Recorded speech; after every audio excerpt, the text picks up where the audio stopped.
Samantala, nakiusap naman si Pangulong Duterte sa mga magulang na pabakunahan ng kanilang mga anak.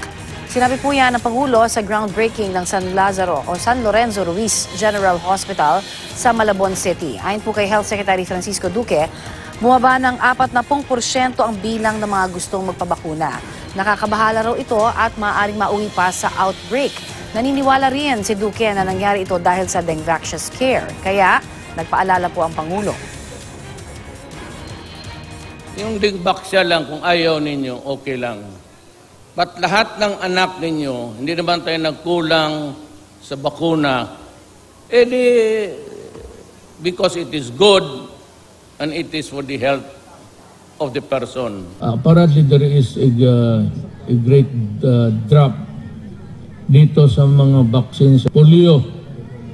Mga kababayan ko, polio, bantayan ninyo yan unless you want a child na yung isa maliit, yung isa malaki.